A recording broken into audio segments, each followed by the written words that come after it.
Good morning all the students. Today I am going to teach you class 12th accountancy. In class 11th you have studied sole proprietorship, and in class 12th your syllabus of accountancy is divided into two parts. First is partnership and second is company. Today I am going to teach you the first chapter of company accounting, and that is accounting for share capital. And dear students, this chapter is very important, very important.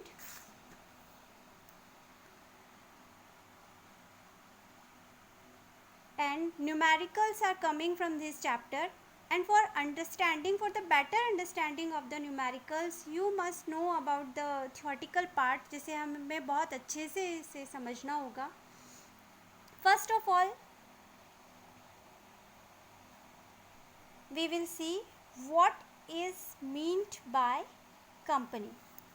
What is meant by company? So, a company is an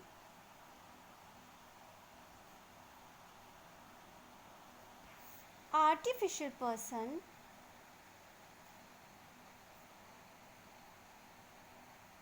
created by law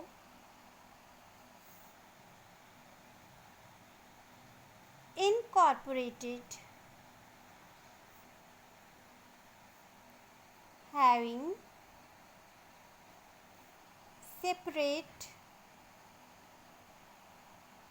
legal entity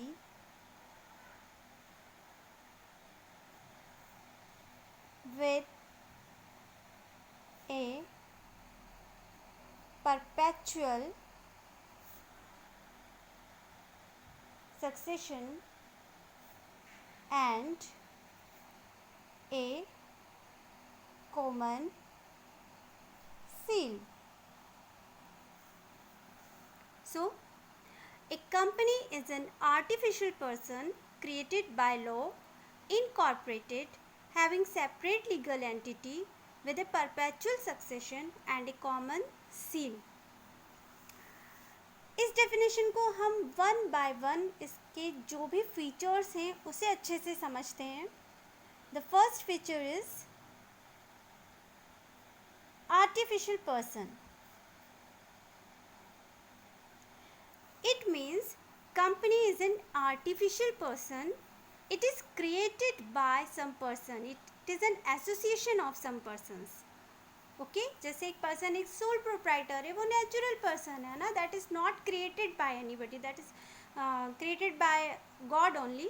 So artificial person means company is created by some persons. ये कुछ persons का association है. Next feature is created by law. Company is created by law. Okay? और किसी एक कानून के under इसे क्रिएट किया हुआ है, law, and that is companies act.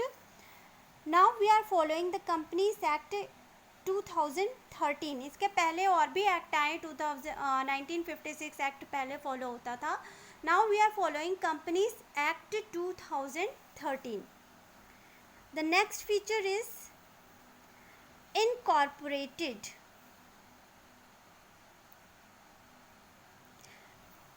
Incorporated means registered. Company is registered under Companies Act.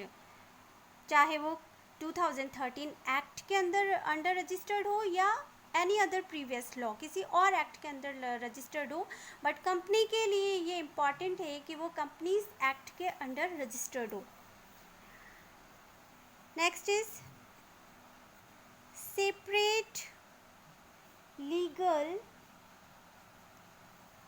entity.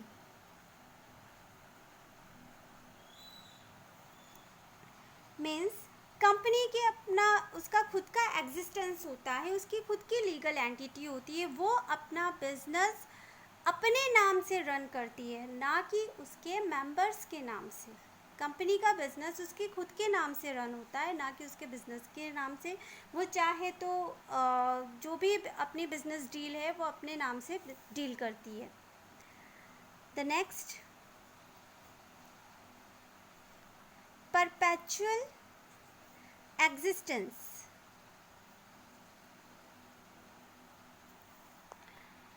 It means company का जो एग्जिस्टेंस होता है वो परपेचुअल एग्जिस्टेंस होता है। Means it is not affected by death और insolvency of any member of the company.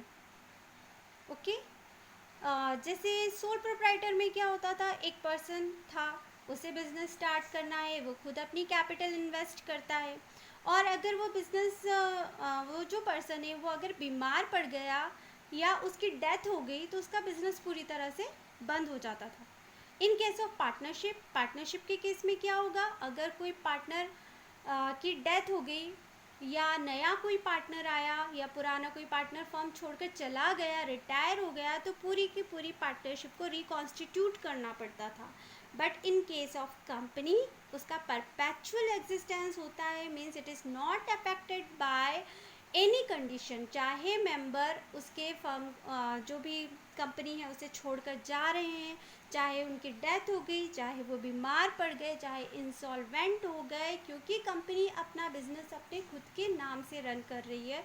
किसी भी पर्सन के आने या जाने का कंपनी पर कोई इफेक्ट नहीं पड़ता है।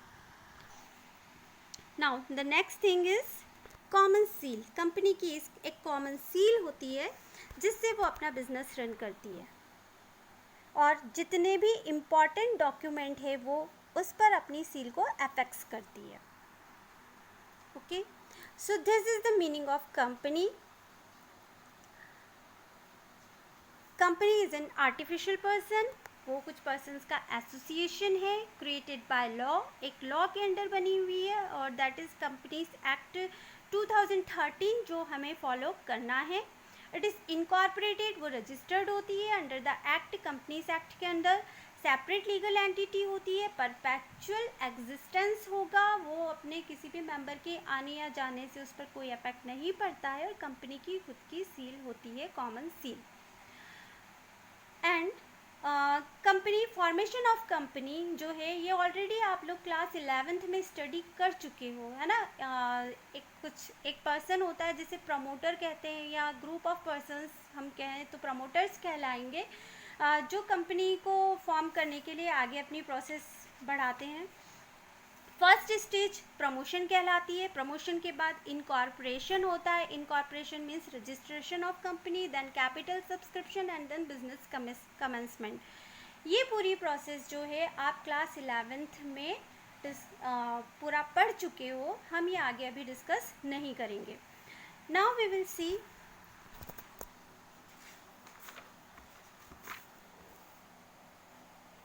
Share capital.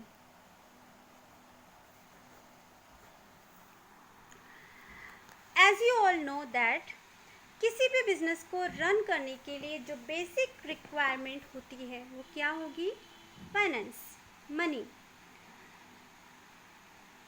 सोल प्रोप्राइटरशिप जो आपने क्लास 11th में पढ़ा था, एक पर्सन है वो अपना बिजनेस स्टार्ट करना चाहता है। ऑब्वियसली जब वो अपना बिजनेस स्टार्ट करेगा उसे कैपिटल की नीड होगी, कैपिटल वो लेकर आएगा, कहीं से भी वो अरेंज करे वो कैपिटल लेकर आता है। जो भी प्रॉफिट या लॉस होगा वो उसका खुद का होगा। इन केस ऑफ पार्टनरशिप के केस में फॉर एग्जांपल 4 पार्टनर्स हैं, ABCD, वो चारों कैपिटल लेकर आएंगे और बिजनेस में इन्वेस्ट करते हैं, और जो भी प्रॉफिट या लॉस हुआ वो उसे शेयर करते हैं। बट कंपनी के केस में जो भी मेंबर्स हैं वो कैपिटल नहीं लेकर आएंगे। कंपनी के केस में कैपिटल आती है bye issue of shares.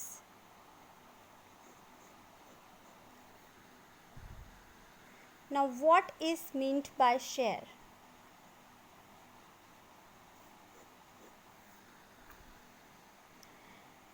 Share is a small unit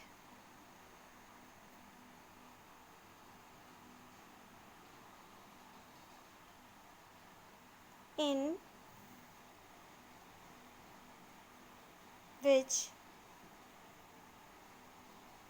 capital of the company is divided. So what is share? Share is a small unit in which capital of the company is divided. एक small unit जिसमें company की capital divided होती है, और यही जो capital होती है वो शेयर कैपिटल कहलाती है. Share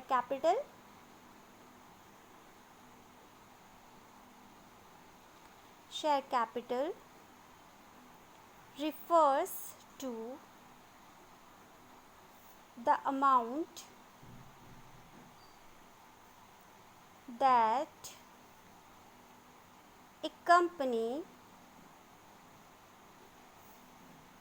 can raise by issue of shares. अब कैसे कैपिटल रेज करती है एक कंपनी? शेयर्स इशू करके. एक स्मॉल यूनिट होता है कंपनी का जिसे शेयर कहते हैं, उसे वो पब्लिक में इशू करती है. पब्लिक में से कुछ पर्सन्स उसे परचेज करते हैं. फॉर एग्जांपल, एक कंपनी के पास हैं 10,000 शेयर्स और एक शेयर की वैल्यू है 100 रुपीज़. तो कितनी कैपिटल आ जाएगी उस कंपनी के पास? 10 लाख.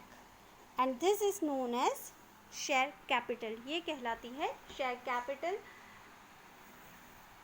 जिसे कोई भी कंपनी अपने बिजनेस रन करने के लिए यूज़ करती है. Okay, this is known as share capital.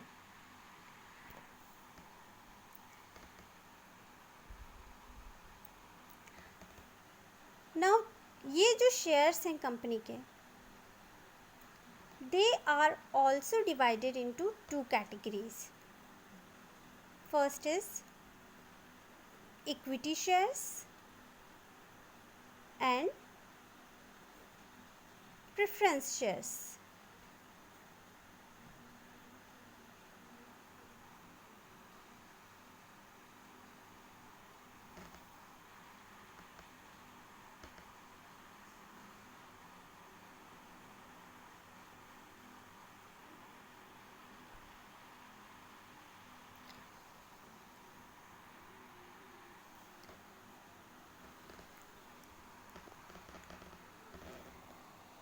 As you all know that we are following Companies Act 2013.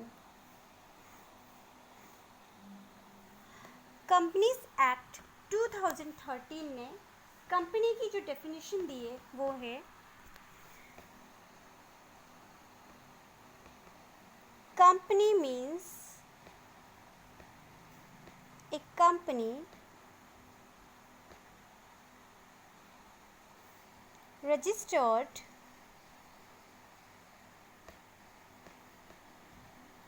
under this act or any previous company law. This is the definition of company given by Companies Act 2013.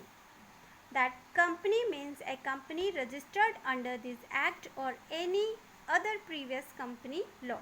है ना, चाहे वो 2013 act के under registered हो या चाहे previous जो 1956 act था उसके अंडर रजिस्टर्ड हो.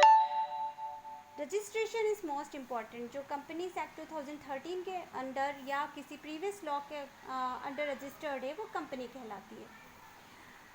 इसी कंपनीज एक्ट ने इक्विटी शेयर की जो डेफिनेशन दी है ना, जो हमने अभी देखा कि जो कंपनी के जो शेयर्स हैं वो 2 पार्ट्स में कैटेगराइज्ड है, equity shares and preference shares. Now what is meant by equity share? इसकी बहुत सिंपल सी डेफिनेशन जो है कंपनीज एक्ट 2013 ने दी है. Equity shares are that share which is not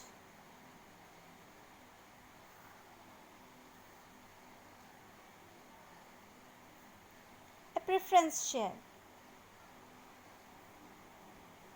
Means equity shares वो shares जो preference shares नहीं हैं. ओके तो ठीक है, मान लिया इक्विटी शेयर्स वो शेयर्स जो प्रेफरेंस शेयर्स नहीं हैं. Now what are preference shares?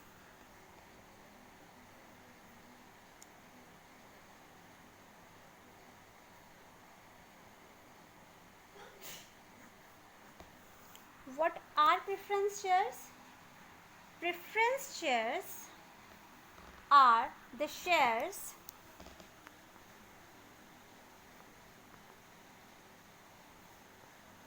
preference shares are the shares which carry two preferential rights. Preferential shares are the shares which carry two preferential rights and they enjoy two preferential rights. अब क्या preferential rights उन्हें मिला हुआ है? सबसे पहला जो preferential right उन्हें मिला है वो मिला है to receive dividend. To receive dividend. And second preferential right, return of capital at the time of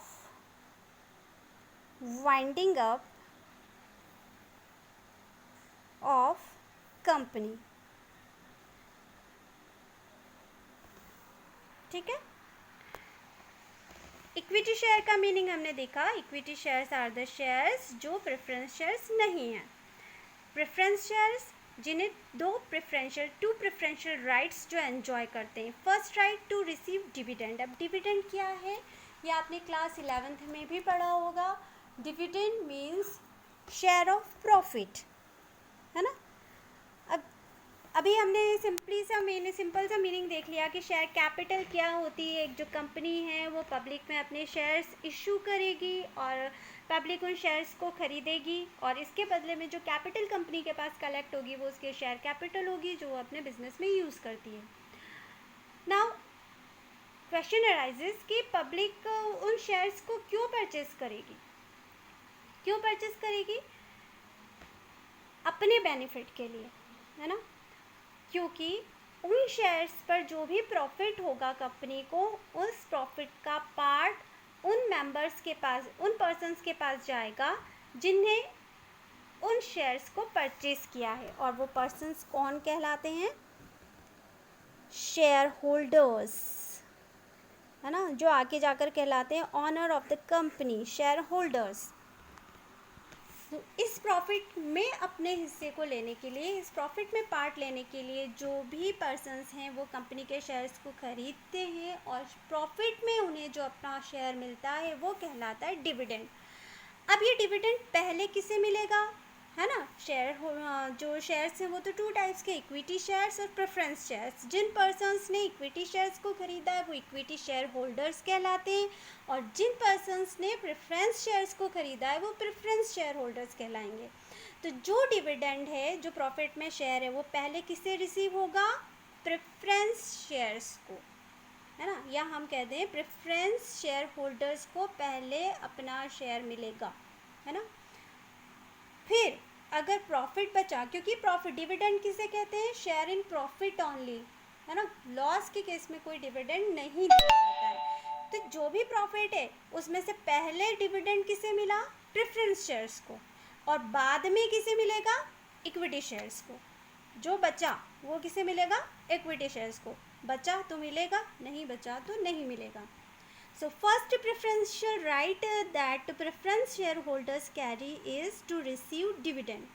और सेकेंड प्रेफरेंशियल राइट क्या मिला है उन्हें, return of capital at the time of winding of company. Winding of company means जब company बंद होगी। Company बंद होने के केस में उनने जो भी कैपिटल कंपनी में लगाई है वो पूरी अमाउंट वापस मिलने का उनके पास राइट है। Okay, so this is the difference between basic difference between equity shares and preference shares. अब आप ये सोच रहे होंगे कि क्यों ऐसा, प्रेफरेंस शेयर होल्डर्स को प्रेफरेंस है कि वो पहले उन्हें जो भी डिविडेंड है वो इक्विटी शेयर होल्डर्स से पहले मिलेगा, बाद में जो भी बचा कुचा है वो लेने के लिए इक्विटी शेयर होल्डर्स क्यों एग्री होंगे। तो उसके लिए भी रीज़न है। Equity share holders enjoy voting right. उन्हें वोटिंग राइट होता है, जब कंपनी में वोटिंग होती है बोर्ड ऑफ डायरेक्टर्स की, तब वो अपना वोट दे सकते हैं, और ये voting right preference shareholders को नहीं होता है ना। And equity share holders known as the owners of the company. Okay, इनका डिफरेंस जो आपकी बुक में दिया हुआ है, equity shares and preference shares, that we will study because ये एक इम्पॉर्टेंट थ्योरेटिकल पार्ट है। देखिए, preference shares and equity shares, right to dividend. Preference shares के केस में dividend is paid on preference shares before it is paid on equity shares. Means preference share holders जो हैं उन्हें dividend पहले मिलेगा equity share holder से, and in case of equity share holders dividend is paid on equity shares after it is paid on preference shares. Preferential shares को मिलने के बाद डिविडेंड मिलेगा इक्विटी शेयर होल्डर्स को। रेट ऑफ डिविडेंड है ना, dividend भी एक पर्टिकुलर रेट पर दिया जाता है, तो प्रेफरेंस शेयर होल्डर्स के केस में rate of dividend is fixed, ये फिक्स्ड होता है। And in case of equity shareholders, rate of dividend is decided by the board of directors and approved by the shareholders. ये कौन decide करते हैं, board of directors, और उसे share holders approve करेंगे। Arrears of dividend, if preference shares are cumulative preferential shares, arrear dividend is paid before dividend is paid on equity shares। मतलब पहला पुराना अगर कोई डिविडेंड बचा हुआ है, तो अगर ये अभी हम नेक्स्ट क्लास में टाइप ऑफ प्रेफरेंस शेयर्स भी पढ़ेंगे, तो उस केस में अगर क्यूमुलेटिव प्रेफरेंस शेयर्स हैं तो उस केस में इन्हें पहले मिलेगा और इक्विटी शेयर होल्डर्स को बाद में मिलेगा। Convertibility, preference shares may be converted into equity shares if the terms of issue so provided. मतलब प्रेफरेंस शेयर्स को इक्विटी शेयर्स में कन्वर्ट किया जा सकता है, but equity shares are not convertible, इन्हें कन्वर्ट नहीं किया जा सकता प्रेफरेंशियल शेयर्स में। रिडम्पशन, रिडम्पशन होता है जो भी अमाउंट है वो वापस लौटाना। सो प्रेफरेंस शेयर्स में बी रिडीम्ड, उन्हें रिडीम्ड या रिफंडेड करा जा सकता है। And in case of equity share holders, a company में buy back its equity share holders, वो वापस से खरीद सकती है अपने इक्विटी शेयर होल्डर्स को एक company. Voting right, preference shareholders have voting right only in special circumstances. वैसे इन्हें वोटिंग राइट नहीं होता है, इक्विटी शेयर होल्डर्स को ही वोटिंग राइट होता है, but in some special circumstances they enjoy voting right, and equity share holders have voting right in all circumstances. सारे circumstances में इनके पास वोटिंग राइट होता है। सो dear students, today we have discussed about the meaning of company, features of company, meaning of share capital and type of shares, equity shares and preference shares, और उन दोनों में difference। इसके regarding आपको जो भी डाउट हो यू कैन आस्क मी। और अब नेक्स्ट वीडियो में हम लोग स्टडी करेंगे about type of share capital. Share capital भी कैटेगराइज्ड होती है अलग अलग कैटेगरी में, तो वो हम आगे कंटिन्यू करेंगे. एंड आफ्टर दैट जो जर्नल एंट्रीज होती है for the accounting for share capital, ये चैप्टर आपका आई सेड बहुत इंपॉर्टेंट है. इससे 8 मार्क का क्वेश्चन जो न्यूमेरिकल है वो कंफर्म बनता ही है. 6 मार्क एंड 3-4 मार्क में भी इससे कई बार पूछा जाता है. थियोरटिकल पार्ट इतना नहीं पूछा जाता है एग्जामिनेशन में, बट बिना थ्योरी को हम क्लियर किए हुए आगे न्यूमेरिकल को अच्छे से अंडरस्टैंड नहीं कर पाएंगे. So in next video also I will teach you theoretical part and after that हम जर्नल एंट्री से स्टार्ट कर देंगे. So this is enough for today. Thank you very much.